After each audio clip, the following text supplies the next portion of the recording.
Hi, everybody. How are you doing tonight?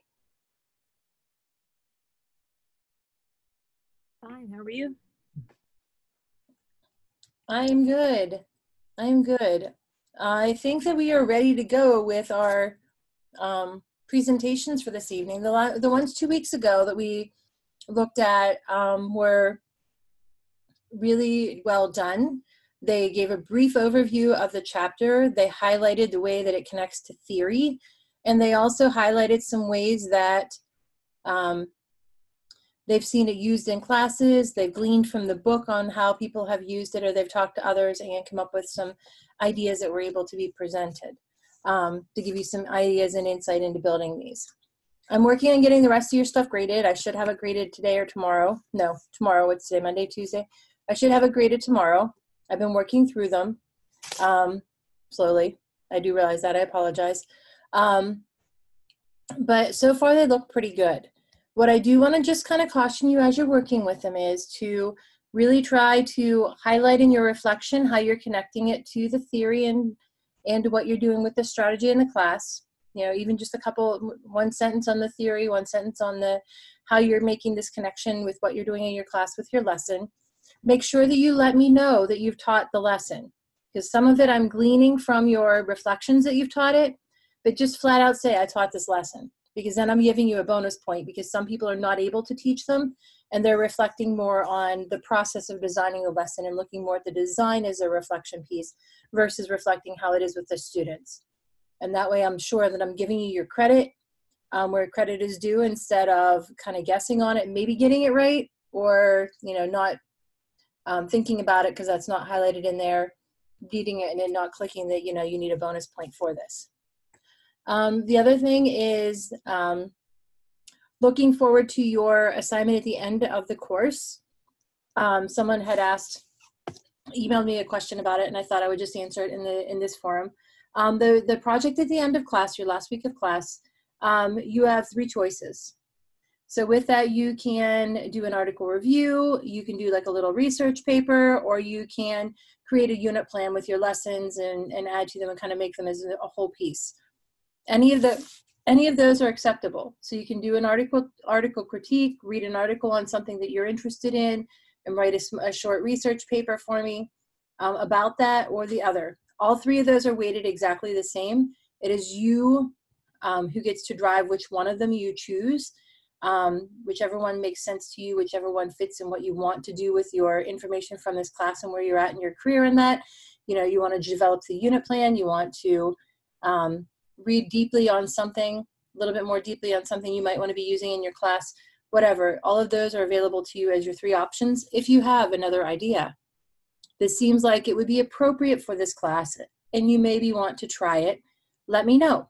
Because, you know, if you want to do like a little action research project, or you want to test something else out that you haven't done in class, or, you know, do a training on one of these with your peers, any of those kind of things I would find most likely acceptable for an alternative to your unit plan or the article critique or the little research paper. You just have to let me know ahead of time, please, what you were thinking of doing, so that we can kind of work out any of the wrinkles that may happen with that. Do you have any questions about anything yet? Okay. So how we have worked this in the past, like the first week, was that the group that is presenting on the chapter will share the screen with their link to their presentation. If any of you are having trouble seeing, please unmute your microphone and pipe up and say, the slides aren't turning, or I can't see this, or it's not showing up on my page. We can always mail out the link, or I can send the link to you so that you're able to get it and have the slides to work through instead of just having to be stuck on one.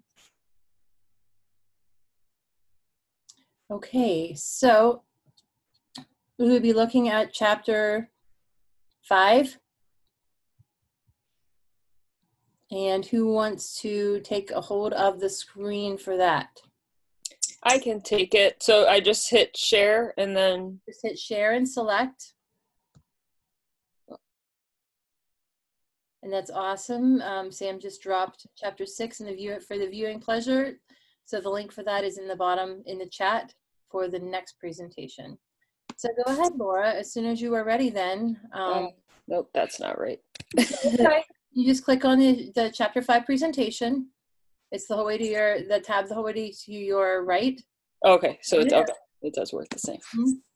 All right. There we go. Oh, that's awesome.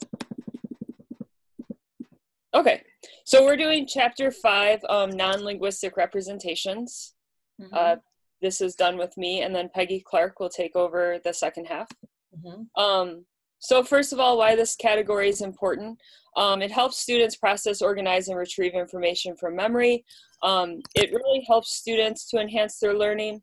The students aren't just memorizing things, but they are actually discovering more. It's student driven. They're more discovering more than just memorizing things. It was also found that students perform better on a test if they've worked through using non-linguistic representations. So these are the different areas of ways that you can use non-linguistic representations. We're going to go through each of these in more detail, but this is just kind of a look at what each of them is. The first one is graphic organizers, and these are all examples provided by the book. So graphic organizers combine linguistic and non-linguistic representations. So they have the visual aspect, but then they also have writing. So students can use the visual to hopefully remember things better, but they're also taking notes essentially. The next one is physical models and manipulatives. This one I have quite a bit of experience with being a science teacher. A lot of the new NGSX standards, NGSS standards are, you have to use modeling. So there's some examples here, like if you can see my mouse, this one right here, shows, so the students don't just describe what they think is happening, but they actually have to show a picture of what's happening. And sometimes that makes it a little more clear for them to understand, or you can really see what any misconceptions are based on that picture.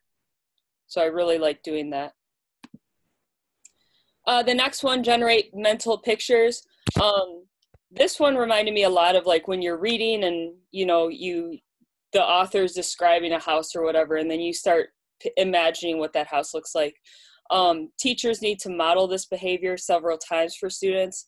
And just like an author does in a book, the teacher needs to really provide a lot of detail so that the students learn how to generate these pictures. And using the 5 senses definitely helps so that the students can get a good picture, know what the smells, how things would feel, what things taste like, things like that.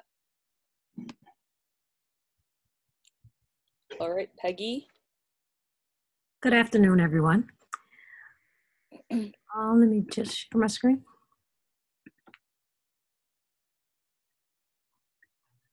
Oh, do I have to stop sharing mine? Probably. Yes, I think so. There you go. Okay. Sorry.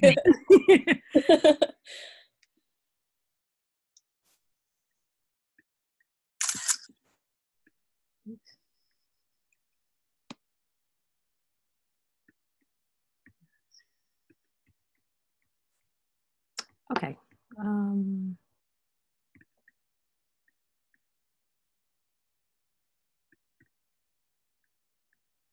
I'm sorry, give me just a moment. Let me say stop share.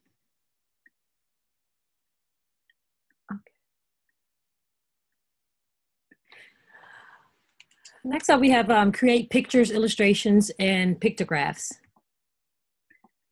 So we want students to show non-linguistic presentations using pictures, illustrations, and pictographs. So there's a couple of different ways. It provides students with an opportunity to represent learning in a personalized manner. It's especially helpful for learning new vocabulary words and terms. I know when I introduce my students to, when I introduce new vocabulary terms, I often have them illustrate those pictures so that they can make a connection to those new terms. and they can visualize it in a way that will help them to remember those terms.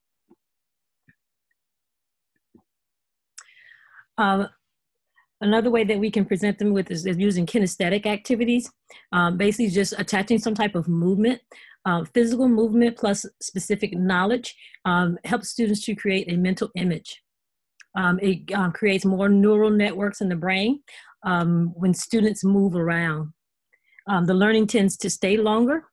Some examples of learning using kinesthetic activities is role playing, acting out vocabulary words, and using the body to illustrate concepts. I know in a recent unit, my students were struggling remembering the terms. We were studying lines and angles. So we associated some arm movements to help them remember the different types of angles, so that they can they were able to visualize that as they were going through and having to remember those terms. And they were actually able to use that to help them to do better with that standard. Today's learner. Our learners need to know how to communicate effectively, writing for a variety of audiences and using visual and audio media. So with the internet being so prevalent nowadays, it's important in all aspects of their lives. We see it in education, we see it in the workforce, and we also see it in social, being able to communicate in those different varieties of to a variety of audiences and using both visual and audio media. Teachers must model the use of music, video, images, and sounds to convey information that would increase learning.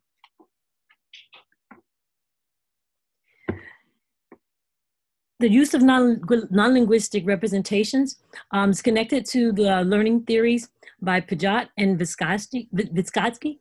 Individuals construct meaning based on prior knowledge and experience in this active process in which the learner transforms information, constructs hypotheses, and makes decisions using his or her mental models. And Vygotsky emphasized the role of the teacher, parents, peers, and other community members in helping learners to master concepts that they would not be able to understand on their own. And the quote at the bottom is by Vygotsky. It says, "Language and culture are the frameworks through which humans experience, communicate, and understand reality." So basically, our language, what we all using our prior knowledge and making those connections help us to learn new knowledge, new information. Tips for teaching using non-linguistic representations.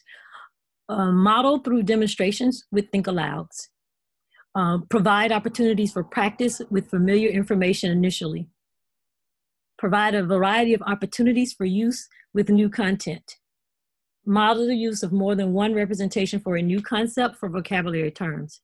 Provide information and opportunities for students to use graphic organizers when developing summaries. Are there any questions or comments that anyone would like to make?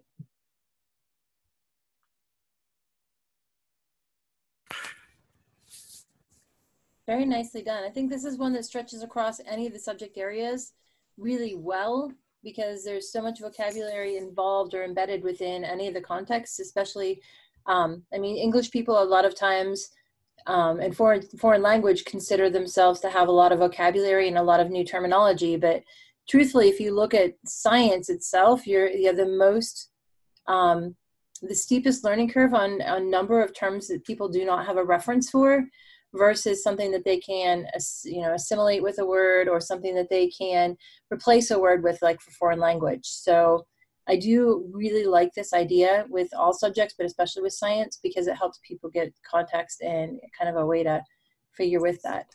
I dropped something into the chat box too. All of the chapter presentations are in there for everyone to access, as well as we were talking just a little bit about science and about modeling and about the visual representations. What I dropped in there is a little link from Berkeley. They have an interactive science, kind of nature of science, science method, planning out your experiment, interactive online, it's free. It's really nice for any of you that are teaching elementary up through high school science. So very cool. And very nice job, you two. Does anyone have any questions about the representation? Okay, so Peggy, if you want to quit sharing, and then Chapter 6, Samantha can go ahead and load hers.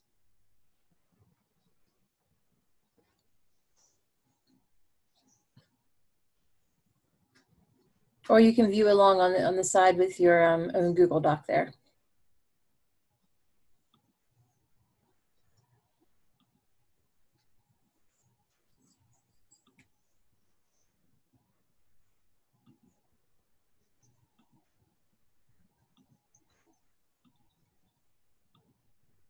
Hi, everybody. Can you hear me okay? Yes. So the way we split this up, Erin, do you want to chime in first on this one? Yeah, that's fine. Are you gonna control the... If you want me to, yeah, I can flip through the slides. Okay, that works for me. Okay. I will tell you guys, all of you on Zoom, if you go up to the view options at the top, you can actually request remote control and you can take over somebody else's computer. That's a tricky thing to do. So I'm not going to ask you or make you do anything like that, but just so you know that if you're, teaching, if you teach in a cyber school or something like that, which I know some of you do, and you have a student that can't get to somewhere or find something, you can actually go with Zoom and take over their control of their screen and access it using this. So that's just another nice little tip for this. And I'll let you go ahead and get started.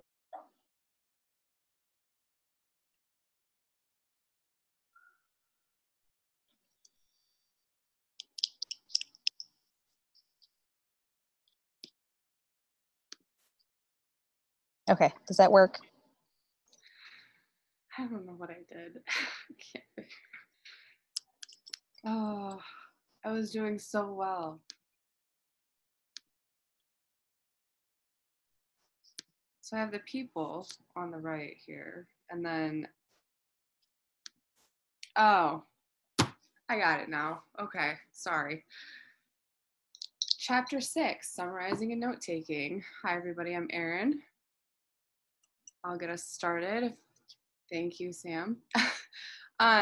So the importance of summarizing and note-taking, just basically, I'm an English, high school English teacher, so we do this a lot. We're taking information from different texts usually.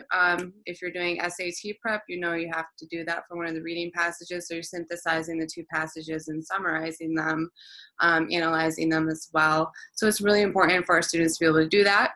It helps with understanding, memorizing, and learning material as well. Note-taking captures ideas through like writing, drawing, or recording for later access for our students.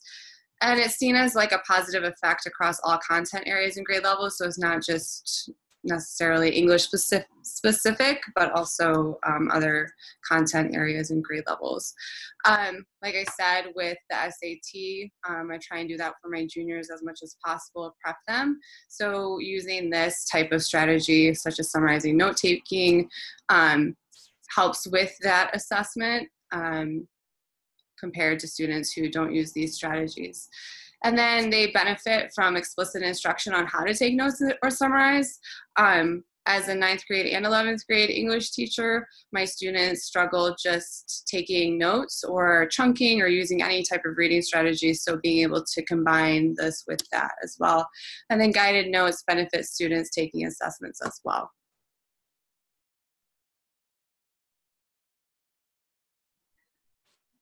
So strategies to support summarizing. We have students struggle with what they should keep in their notes and what they should omit. We're doing this right now with my students. We are looking at underlining important details and summarizing using a 3-point strategy. But the book provides us with some ways to do this as well, such as teaching the rule-based summary strategy, use summary frames, or have students engage in reciprocal teaching. So for the rule-based summary strategy, you have these steps for students to follow when they create a summary. So they take out a material that's not important, they take out words that repeat info, and they replace a list of things with one word that describes them. So find a topic sentence or create one of whatever's missing. So when you use that, you're able to kind of really, like I said before, focus on the important information instead of just having them summarize a whole chapter and they're just kind of like reiterating all of the everything instead of focusing on what the important points are. So when used by the school, grade level students are given more practice and become more successful at using the strategy cross-curricular. So I shared with my science teacher, my math teacher, and my social studies teacher who teach at the 9th grade level that I'm explicitly teaching these reading strategies, so they should also practice it in their classrooms too. And then the book talks about these summary frame strategies. So by students being aware of how texts are structured, they are able to frame summaries through a question answer format. So they have 6 basic frames, kind of like text structures, but summary frames. So you can see that we have problem solving, narrative, topic, restriction, illustration, definition, argumentation, and conversation. So there's different frames for each genre. So the narrative summary frame, this is applicable with fiction stories. So as a high school English teacher, this would be something that I would use with my short stories. So these focus on having the students answer these questions, and they are able to develop a summary that is really highlighting on more specific important points, such as how did the characters express their feelings, or what did the main characters decide to do? Did they set a goal? What was it? So instead of telling the students to summarize the story, you're having them answer these questions. And then with the topic, restriction, illustration summary frame, so that's looking at a general statement or topic, what information narrows or restricts that topic or statement, and what examples illustrate that. So the example from the book has the fish, and then how they restrict that topic and have like an illustration of that, making connections through other ideas related to the fish and summarizing that. And then the definition summary frame, so if we're looking at terminology, so what's specifically being defined. Again, we're answering these questions for each of these frames. Argumentation summary frame, so again, answering these questions to have our students focus on what is the main argument being presented. This is really great for my juniors and my freshmen who I'm training a little bit or teaching a little bit with the SAT prep. I also put on the slide that this is really applicable with any news story or current event articles. I used the Kelly Gallagher, his article of the week. He has a really great template, like not a template, but he has good articles, and then you could use that argumentation summary frame to help that. Problem solution, same thing, answer those questions applicable with any topic where students research and find solutions to an issue, like an environmental, political, or social issue. So they're focusing on defining the problem solution through questioning.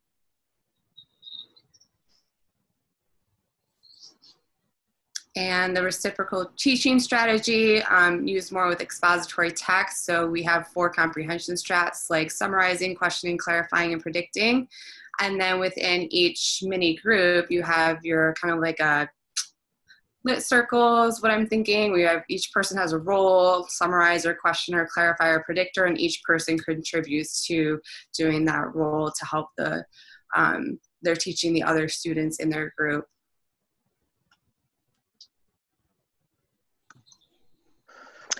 Hi, everyone. My name is Chelsea, and I'll be talking about classroom practice for note-taking.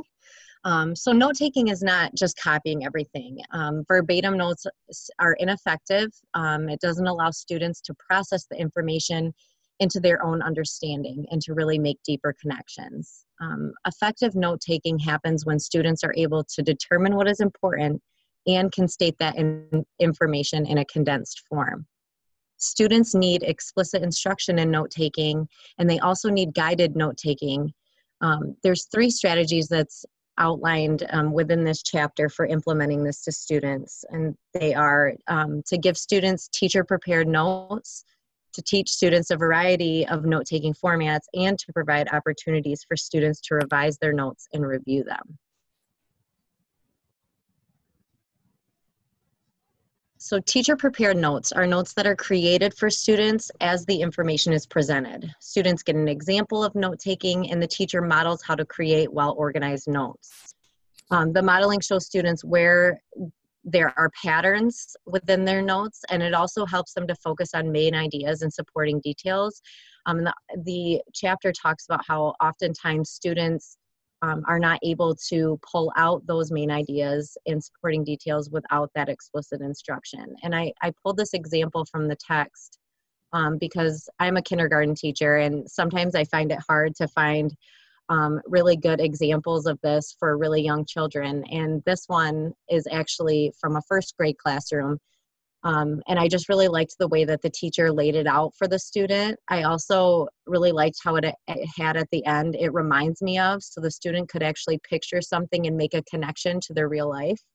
And the teacher also designed it in a way where there was the key words and information presented with those sentence stems and labels. So pretty much the child just had to fill in as they went. But I just thought that was a really neat example for first grade.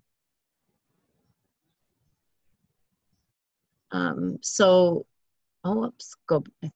think we got to go back one.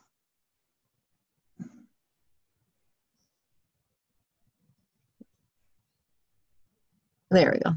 So teachers must provide students with multiple modes of note-taking. So all students learn differently, and that needs to be taken into consideration when presenting the different formats.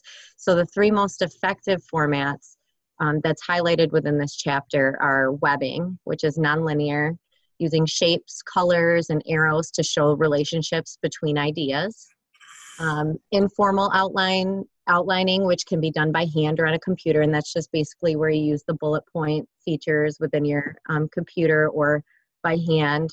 Lists in a notebook. You could even use an app on the iPad for web creations.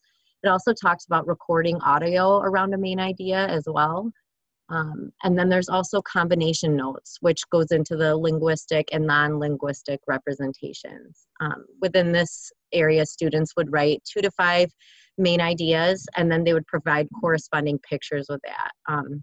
And I just thought this picture of the different kinds was a good layout for all of the different effective formats. So students need to be provided with systematic opportunities to add and review notes as their understanding increases. We need to encourage students to leave spaces in their notes so they can revise later. Also, students can use the revision process to provide feedback and to address misconceptions they had in the notes they previously took. Another great example that I found in the text was from a kindergarten classroom, and the teacher had students listen to The Hungry Caterpillar, and the goal was for students to understand the process of metamorphosis within the story. And so what he did was he gave students register paper, and he had them listen to the story a second and a third time, and each time he told it, he had the students draw a picture of the caterpillar in the different phases of metamorphosis. And then the next day, he had the students unroll their register paper, and they did like a partner share where they retold the story using just their pictures. And I just thought that was a really neat way that allows even young children to do note-taking that way, but also to retell and kind of review what they had learned the previous day.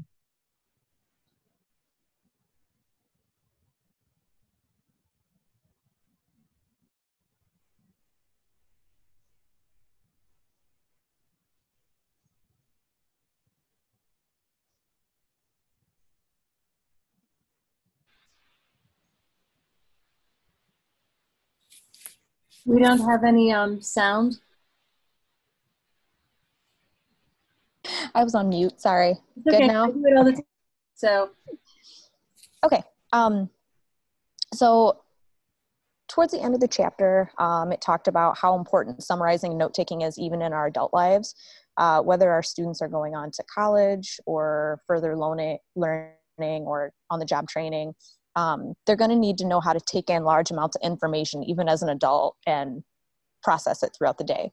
An example was just doing home improvement projects. A lot of times we'll take a picture of something on our phones and like take that to the store to remember what we're going to need.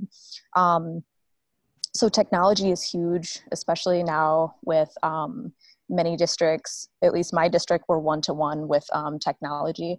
So we need to teach our students the possibilities and give them practice with as many different methods of note-taking and summarizing as we can. So there are a ton of different apps out there. I mean, just for this presentation, we collaborated on Google Slides. There's Evernote for the iPhone or iPad. So we need to let the students know that these things are available to them and practice them here and there, because every student learns differently, and what works for one student might not work for everybody. So just giving them exposure is huge. All right, as far as tips for teaching, there were 8 points in the book, but I really combined them because I thought a lot of these went together anyway. So tips 1 and 2, not only do you want to post and refer to those rule-based summary rules that Erin went over, but you want to refer to them a lot and make sure that students are practicing them. You want to lead by example. So that goes along with points 3 and 4, provide opportunities for your students to practice and also model the strategy. The more they practice summarizing, note-taking, the more they will get used to it in different formats and find what works for them. Providing feedback is another important tip for teachers and students, and also tell them to leave space in between things. For my physics students, this is the first year I've done like model-based physics, and this is the first time I haven't given like fill-in-the-blank notes or pre-made anything, and they're just instructed to put everything in their notebooks. So I'm making sure that they refer back to them and do leave space if we want to add like a graph or formula in later if they do a lab. Which brings me to 7 and 8, give students time to edit their notes. Just because we did it once in class doesn't mean they're gonna use it efficiently later. So just give them time to like go back and edit. I'm gonna go to the next slide because that's my example for my classroom.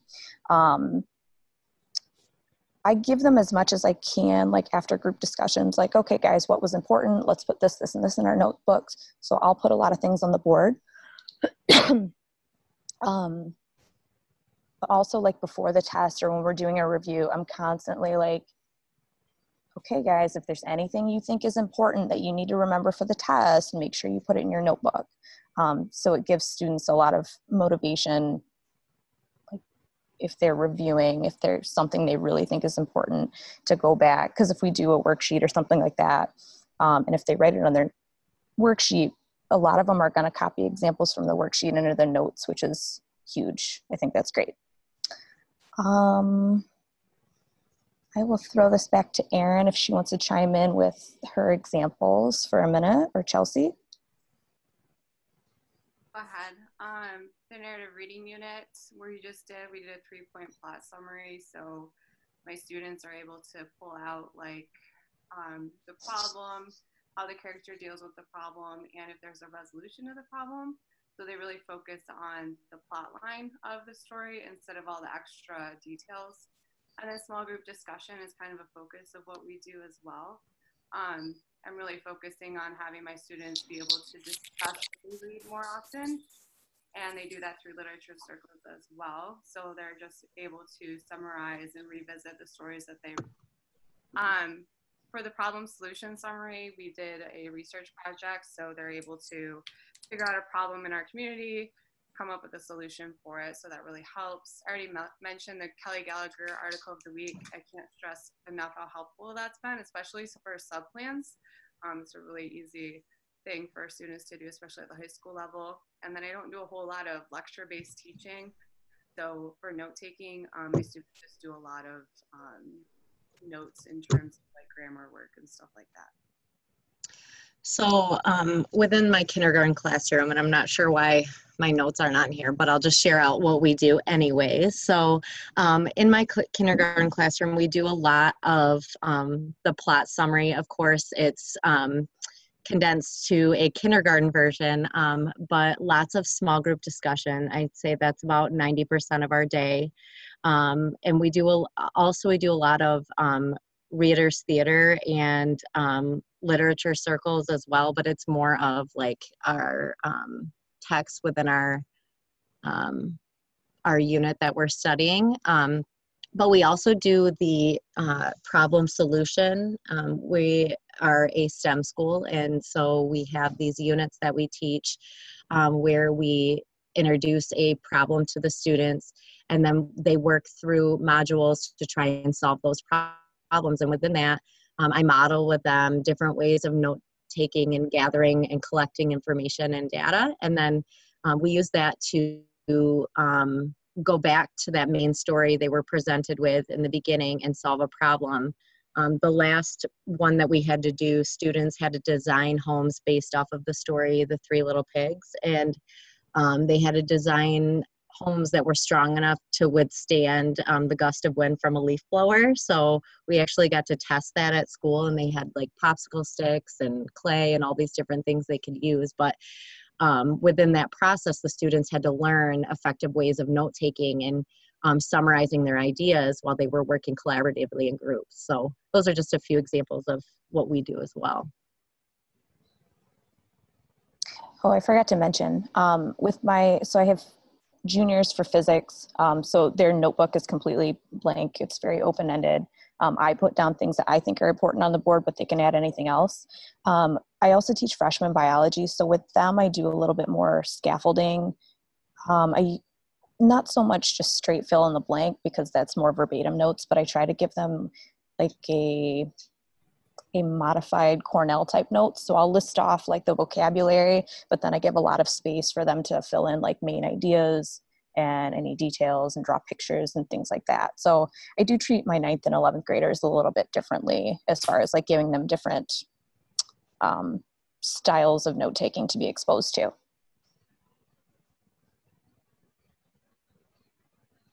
Okay, these are connections to the learning theory. So we found several connections between summarizing and note-taking. I can go over the note-taking, Erin, if you want to, or Chelsea, if you want to talk about summarizing that you did. Grab the summarizing really quick. So information processing theory exists. Students are storing info short and long term.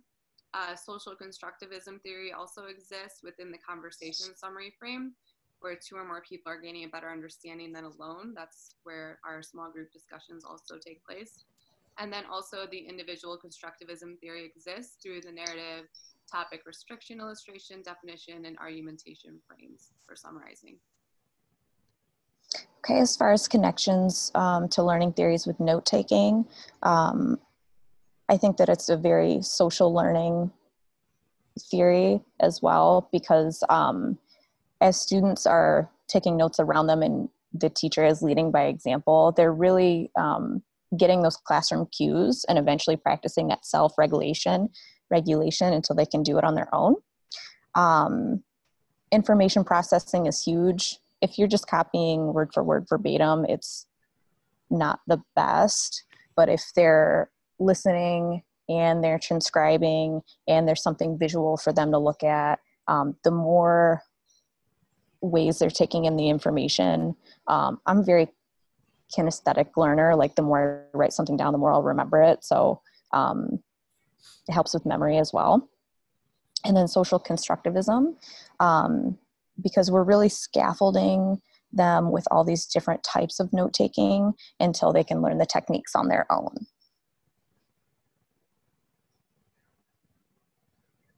All right, and that's all that we've got on chapter 6.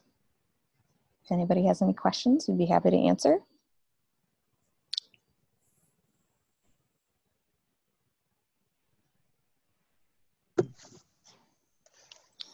Okay, so if you want to take that down in chapter 7, people, you can, whoever wants to do the presenting, you can load that up. And we can always, they can always answer questions while we're switching over, if there is any.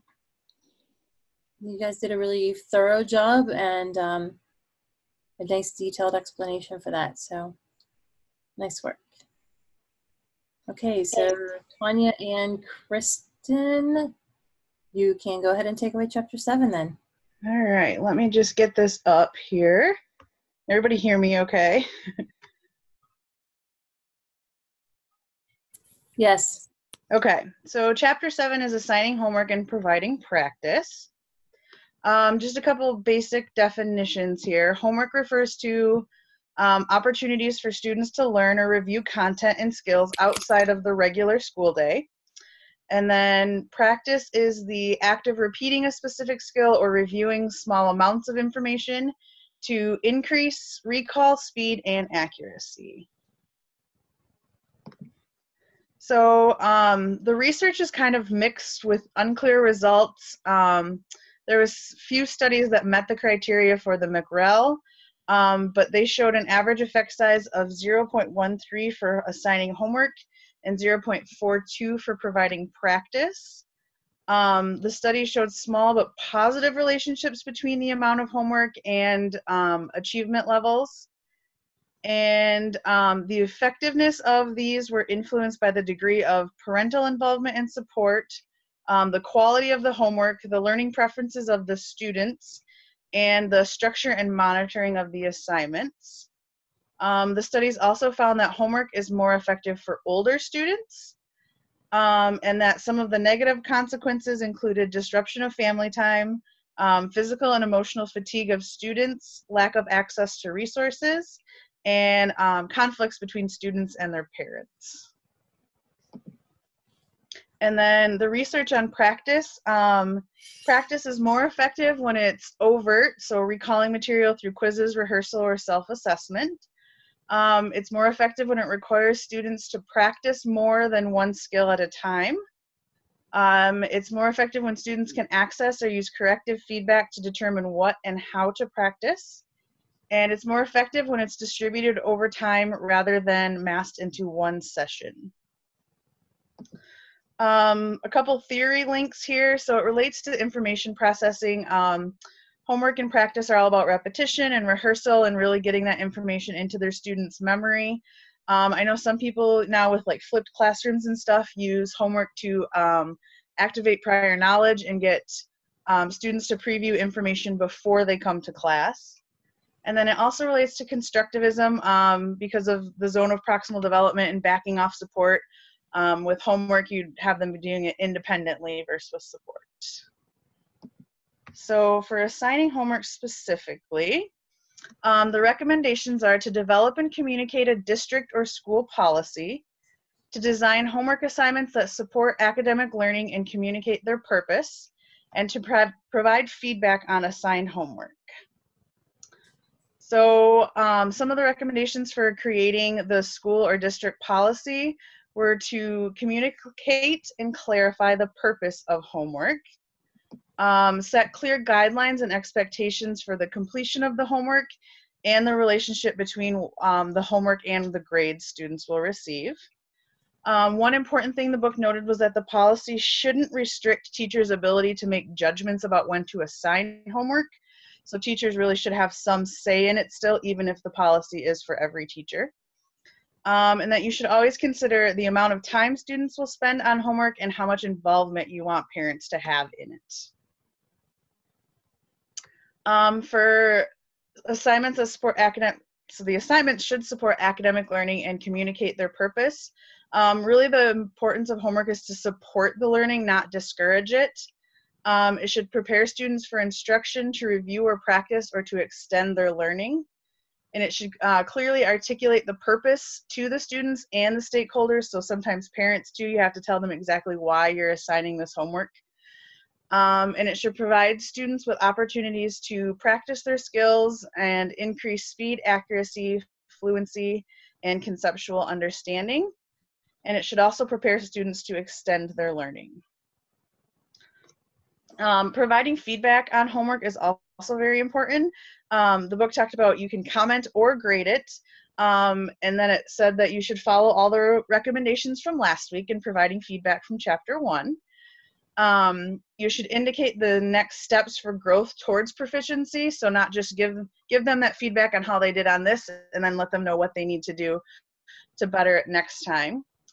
It also said that written comments encourage students to take risks. They're more apt to try and kind of push the boundaries if it's not necessarily based on a letter grade for them. And you can also give feedback through conferencing, class discussions, and peer review. Just a couple things real quick here. I know I personally, as a special ed teacher, don't give my students homework because I know they get it in their general education classes. So I don't necessarily want to pile on top of them, but I know my school in general has had a lot of heated debates about homework. We currently don't have a policy for school-wide, and it's really up to teachers as far as what they want to do, if anything at all. I know I've had one colleague this year who has gone to no homework whatsoever. She's still having mixed reviews on it. She hasn't decided if she likes that way or not, but yeah, I mean, I know homework's kind of a hot topic, so. Tanya, if you want to take over now. Do you want me to unshare, or do you want to get access, remote access? I'll gain access. Okay.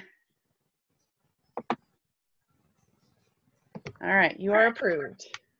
All righty, so hello everybody. My section is providing practice.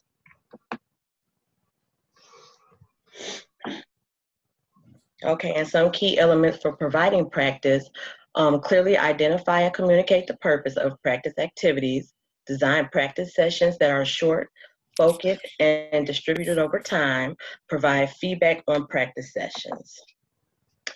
Clearly identify and communicate. Some of the information that the book gave was to practice must align with learning objectives. Students should be prepared with opportunities to deepen their understanding. Students will become more proficient at a skill.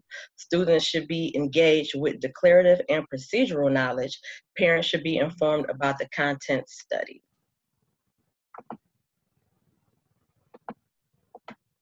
Practice sessions should be short sessions which encourage students to make efficient use of their practice time. Learning new content should happen over time.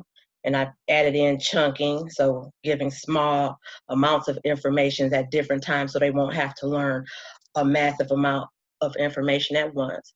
Frequent short practice sessions. Practice sessions should focus on a deep examination of the skill or process. Practice sessions should provide opportunities for students to adapt or shape skills as they are learned.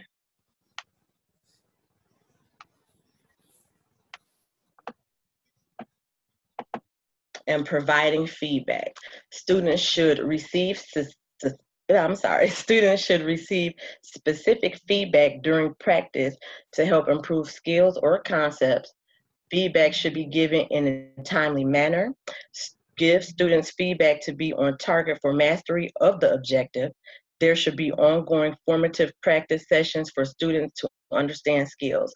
And I just added a video from YouTube that shows the difference between formative and summative assessing. Providing practice for today's learners. One of the quotes out of the book stated, "Teachers and learners have access to a wide variety of tools that allow many methods of practicing a concept and assessing information outside of regular class time." And some of those examples were podcasting to capture key points in lectures, entertaining games that help students study key concepts and skills, and a plethora of educational apps to practice basic skills. Does anybody have any questions or comments?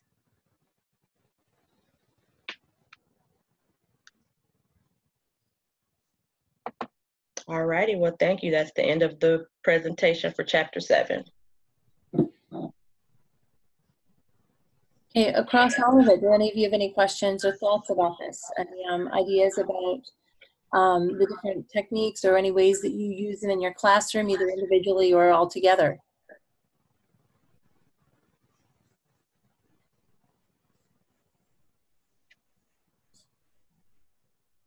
Okay then, well, I appreciate all of your time this evening and the really great presentations, and I will see you in 2 weeks for the last set of them. If there's any questions, please email me, or I'll see you in office hours tomorrow night. Thank you. Good night.